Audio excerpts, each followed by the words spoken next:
entrevistas que lo conectan al mundo. Así amaneció. Los que tenemos más de 50 años, poco a poco nos vamos dando cuenta que la vida ya va de retroceso, ya no se cuenta cuántos años falta, sino de otra manera.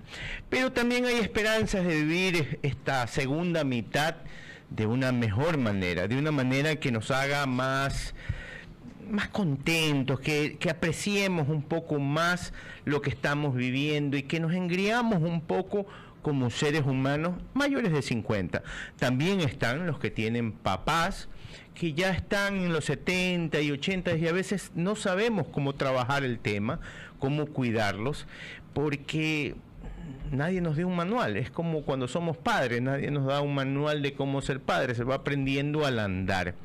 Pero con nuestros padres tenemos también esa deuda de vida que nos trajo cuando ellos nos trajeron al mundo, nos educaron, nos daban ropa, comida, cariño, amor, experiencia. Ahora nos toca a nosotros.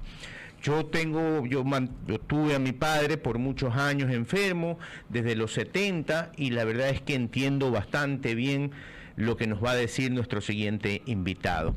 Tenemos al famoso doctor Diego Bernardini, quien ha estado con nosotros, estrella de televisión, como digo yo siempre, aquí en Estados Unidos, en Argentina y en muchos otros países.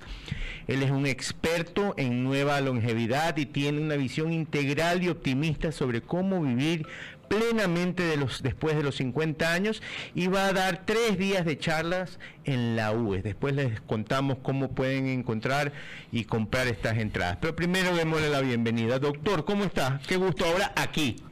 Ahora aquí, buen día, muchas gracias por la invitación y bueno, dejamos lo de famoso para otro lado, que es muy generoso de tu parte. Es la tercera vez con nosotros, 2 por Zoom y 1 en presencia, qué alegría. Es cierto, sí, una alegría para mí la primera visita aquí a Guayaquil. Doctor, ¿cómo me puede cambiar a mí mi perspectiva sobre la vejez? Mira, vos recién lo dijiste, no nos educan. O sea, los que hemos pasado los 50 años nos encontramos un poquito con eso que hoy conocemos como la generación sándwich, ¿no? Estamos por un lado terminando de cuidar a nuestros hijos y empezamos a ver la demanda de nuestros padres, y en el medio de eso las preguntas propias, preguntas existenciales que tienen que ver con qué vida tenemos en relación a lo que pensábamos, con la irreversibilidad del tiempo justamente que vos mencionabas, y sobre todo pensando el reto de lo que significa estar o tener por delante la etapa más larga que nos va a tocar vivir en promedio a todos nosotros, porque si la comparamos con lo que es la adolescencia, con la juventud, la segunda mitad de la vida, donde vienen los 50, donde vendrán los 60, los 70, pensemos que hoy aquí en Ecuador la esperanza de vida está en 77 años y se espera que en los próximos 20 años llegue inclusive por arriba de los 80, bueno, eso es todo un desafío y hay que pensarlo, pero por sobre todas las cosas hay que prepararse. Doctor, ¿cuáles son los desafíos más comunes que enfrentamos los mayores de 50? Yo creo que es lograr que la sociedad entienda que estamos viviendo una transformación, y esa transformación tiene que ir acompañada de oportunidades. Cuando les preguntamos a las personas de 60 o de 70 años, la mayoría, por no decir todos, pero la mayoría de ellos tienen ganas de hacer cosas, tienen ganas de aportar, tienen ganas de ser partícipes e inclusive muchos de ellos protagonistas de la sociedad. El problema es que la sociedad todavía se sigue manejando como en el siglo XX, donde el trabajo era físico, donde vos tenías que ser joven y fuerte para el trabajo, donde supuestamente no estábamos tan conectados y comunicados como ahora, y me parece que esa transformación social nos está transformando a todos nosotros. Hoy la categoría edad, como un indicador rígido, ya no representa nuestras ideas, nuestros sueños, nuestros proyectos. Las etapas de la vida se extendieron. Hoy hablamos de longevidad y no de envejecimiento, porque la longevidad implica la capacidad y posibilidad de gestionar esa etapa, ese devenir del tiempo, y porque además, bueno, también tenemos que entender que en términos cuanti o cualitativos la sociedad se va a transformar. Hoy en Ecuador tenés 1,5 millones de personas mayores, y en los próximos 25 años van a ser cerca de 4 millones. Pensemos lo que es eso. Así es. Y usted ha dicho varias veces que no debemos considerar la vejez o la mayoría de edad como una enfermedad. ¿Cómo podríamos adoptar esa mentalidad más positiva y revolucionaria que usted quiere que nosotros entendamos? Mira, si pensamos que el envejecimiento es enfermedad, en términos poco académicos, estamos jodidos, porque estamos todos enfermos del momento en que nacemos. Entonces, y el tema es que muchos de ellos, si hablo solo de Ecuador, más del 10% de la población está en una etapa de enfermedad avanzada. A ver, yo creo que ese es el punto que tenemos que cambiar. El devenir del tiempo no va acompañado de enfermedad, no va acompañado de dependencia, no va acompañado de necesidad de cuidados. Tiene desafíos, por supuesto. Esto no podemos pensar que el devenir del tiempo es todo romántico y rosado. Hay personas que van a envejecer bien y hay personas que no. Pero si yo tengo que ir a los datos, al dato duro, a la estadística, la mayor parte de las personas mayores de 70 años viven en sus propias casas con estados de salud aceptables. ¿Qué significa aceptable? Que tienen autonomía, que no necesitan una persona que les traiga el alimento, que los asee, que los cambie, que es allí donde el bienestar cae en picada hacia abajo. Lo bueno que hoy podemos prevenir eso. Doctor, yo me acuerdo, cuando veía a mi papá de 50 años, lo veía como un señor mayor, allá viejito. Yo decía, mi papá ya tiene 50. Hoy en día tengo 52 y no me siento así. Pero ahora que vivimos más, ¿cuáles son los desafíos más comunes que enfrentamos las personas mayores de 50? Porque ya, como vivimos más años, a ver, no vivimos, no sabemos cuándo puedo salir de aquí y se acabó, pero los que viven más años, ¿cuáles son los mayores desafíos que enfrentan?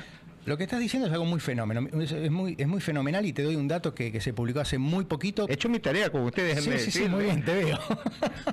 Mira, en Francia, por tomar un ejemplo del que tenemos datos, las personas que nacieron en 1930 esperaban vivir hasta los 57 años y en promedio vivieron a los 69. O sea, la expectativa de vida, el tiempo de longevidad se está ampliando, se trate del país en el que se trate. Eso por un lado.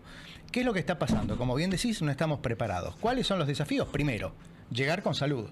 Porque ¿para qué vas a querer vivir 90 años si estás en una silla de ruedas, si estás con pañales, si estás demenciado? Si necesitas gente que te ayude. Creo que ninguno de nosotros quiere eso. No. Entonces, lo primero es llegar con salud. Hoy sabemos que la salud se persigue no solo con un seguimiento médico preventivo que hacemos los médicos de familia, los médicos de centros de salud, hospitalarios y demás, lo que nos da la tecnología médica, pero también sabemos que se consigue con hábitos de vida saludables. Yo recién veía en el malecón la gente corriendo, la gente caminando. Esos son hábitos de vida saludables. La dieta, eso es hábito de vida saludable. Los vínculos emocionales. O sea, está mostrado que cuando somos estudiantes de escuela primaria, escuela secundaria, inclusive algunos en la universidad, tenemos muchos vínculos afectivos, muchas amistades. Correcto. Después, en general, nos casamos, hacemos pareja, se reduce un poquito. Vamos a trabajar, bueno, ahí también. Nos jubilan, pum, ahí cae en picada. Y ahí nos quedamos sin amigos, sin identidad, sin vínculos. Y hoy sabemos que los vínculos emocionales correlacionan con longevidad. Hoy dijo una palabra que hoy en día yo siento que los mayores pensamos que es una mala palabra: jubilarse. ¿Y por qué? No por el tema de no gozar todo lo que hemos hecho alrededor de nuestra vida para que al final de nuestra vida, así se pensaba antes, podamos gozar en paz en nuestras casas con nuestra familia. Pero mi papá nunca se retiró hasta que se enfermó. Es más, enfermo trabajaba, a él le dio una embolia en el cerebro y hablaba poco, pero iba a la oficina, trataba de ser útil. Pero yo no me imagino, o nunca me imaginé a mi papá retirado. Esa es una tendencia muy estadounidense. Me retiro con el 401k, me voy a vivir, me voy a pasear por el mundo, pero hoy en día cada vez me pasa menos eso. Eso que decís es muy interesante, porque a veces nos intentan vender modelos que no son los nuestros. Nosotros somos América Latina. O sea, nosotros tenemos en común con México, con Colombia, con Argentina, con Chile, cosas que nada tienen que ver con Estados Unidos o con Europa.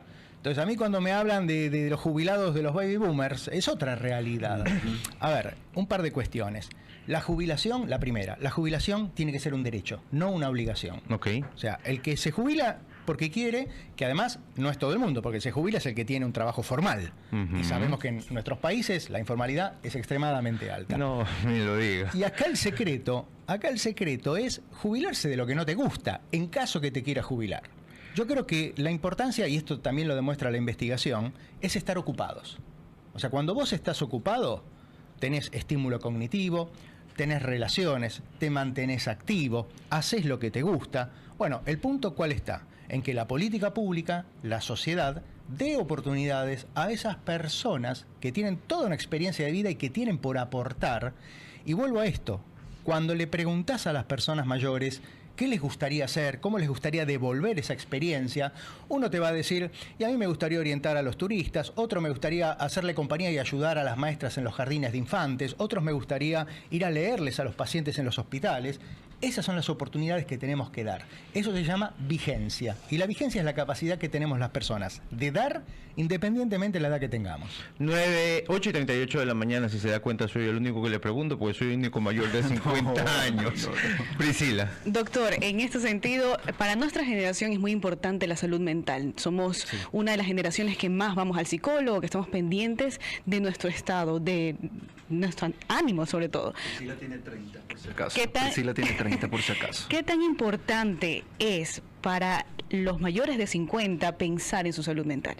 Fundamental. Hoy tenemos varios aspectos. Primero, uno de los desafíos de la longevidad es la soledad indeseada, que afecta a la salud mental.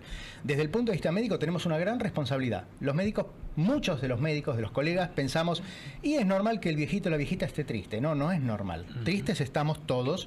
Otra cosa es la depresión, que muchas veces la subdiagnosticamos o no la vemos pensando que la viejita está triste. Entonces ahí hay un tema bastante compartido. Ahora bien, lo que también tenemos que entender es que la salud es una salud física, una salud mental, una salud espiritual, y también tenemos que entender que hay una salud de género. Las mujeres y los hombres somos diferentes, expresamos diferentes. Y a los hechos me remito. Ustedes viven más que nosotros. Hoy acá el promedio de edad en México, en Ecuador para las mujeres es de 77 años, en los hombres es de 71. Algo los hombres estamos haciendo mal.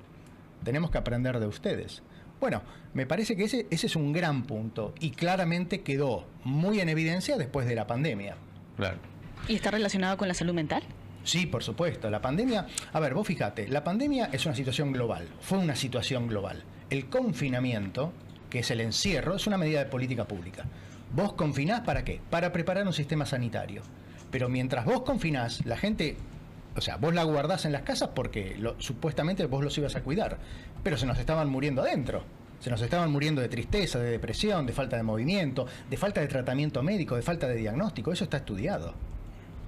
Doctor, si es que esto veo que es un tema de irse preparando. Yo tengo 40 años, estoy a una década de comenzar a los 50 y entrar en esta etapa.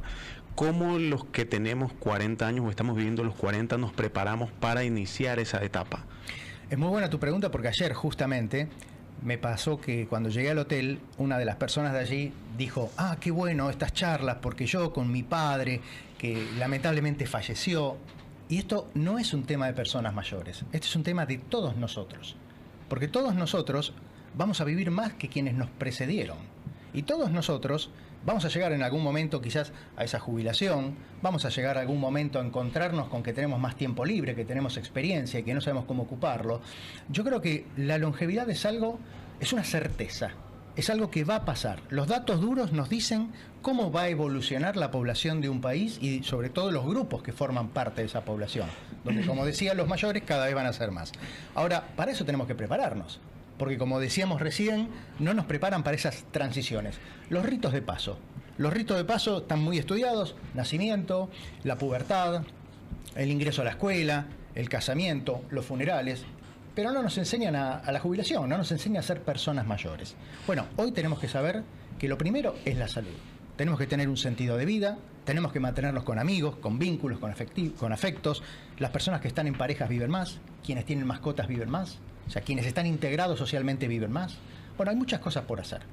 Hoy, por ejemplo, hay ciudades que tienen consejos de sabios, o sea, referentes de personas mayores que hablan con los políticos y les cuentan, les dicen qué pueden hacer, qué piensan, qué necesitan. Bueno, eso es. Es un complejo muy difícil. El doctor Diego Bernardini, que usted ha escuchado, estas palabras que vienen de alguien que es un experto en este tema, acaba de llegar ayer a Guayaquil para hoy, mañana y pasado en el centro de convenciones de la UES dar 4 charlas.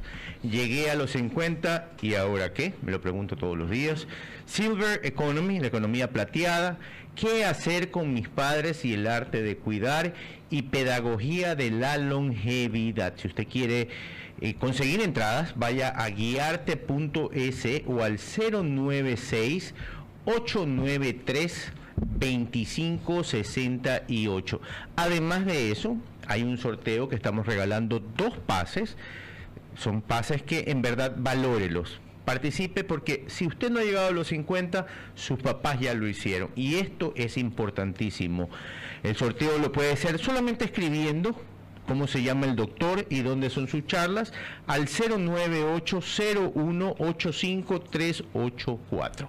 Doctor, una vez más, muchísimas gracias. Espero poder estar ahí para escuchar esas charlas. Bienvenido. Y la verdad es que gracias por lo que está haciendo por nosotros los mayorcitos de 50. Un gusto enorme, bienvenidos a las charlas y bueno, gracias por la oportunidad de compartir.